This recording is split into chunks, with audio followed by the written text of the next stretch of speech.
m'a placé devant une alternative, rester chez moi et me taire, ou bien venir ici et parler. J'hésiterais encore si j'étais tombé à la maison à court de charbon.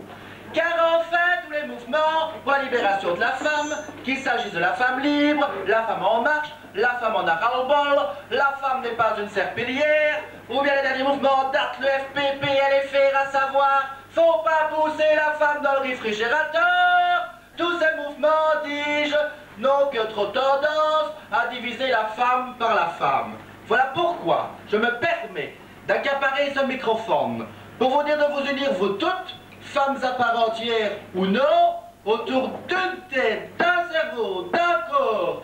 Et je serai ce cerveau dans cette tête sur ce corps pour vous dire que désormais la femme ne sera plus ce qu'elle était, mais qu'elle sera ce qu'il faut qu'elle soit, une femme.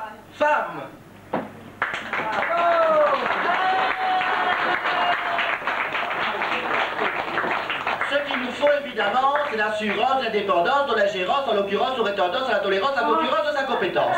Sans confondre jamais avec le mécanisme du féminisme dont le collectivisme le pousse au paroxysme du fanatisme. En un mot, ce qu'il nous faut abattre, c'est l'homme.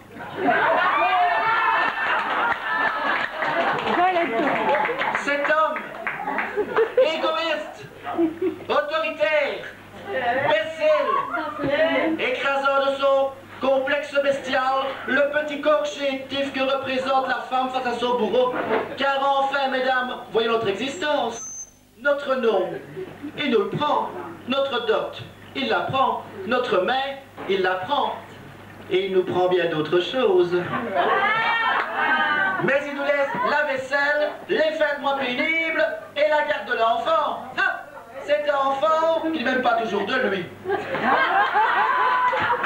Nous devons modifier le fondement structurel de la base qui forme l'ossature architecturale de la femme. Et pour ce faire, nous ne devons plus jamais admettre que l'homme nous appelle sa petite poupoule, son poussin, son pigeon, son minou, son nounou, sa nénette. Nous ne devons plus exhiber devant eux nos froufrous, nos trou-trous, nos tutus, nos nounous, nos nénés, nos jupons, nos jupettes. Non, mesdames, nous ne serons plus jamais des minettes en mini, des nounous à froufrous et des nénettes en tutu. Nous ne serons plus jamais la fleur du mal, le gadget de son plaisir, sa grande tricoteuse, sa moitié péjorative, son raton laveur, c'est fini. Et voilà pourquoi, n'est-ce pas moi? En conclusion, je vous le dis, je vous le prouve. T'es là, toi? C'est mon mari.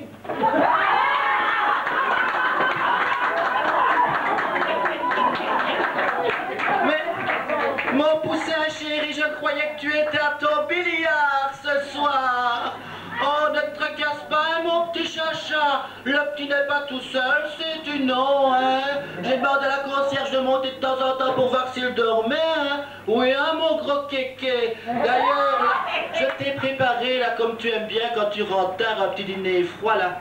D'ailleurs, là, loulou, je vais pas tarder à rentrer non plus, c'est parce que demain, je dois me lever tôt pour repasser ton costume, pour aller à ton club, avant d'aller mener le petit à l'école, donc, hein. Voilà, mesdames, c'est moi qui ai besoin de vous.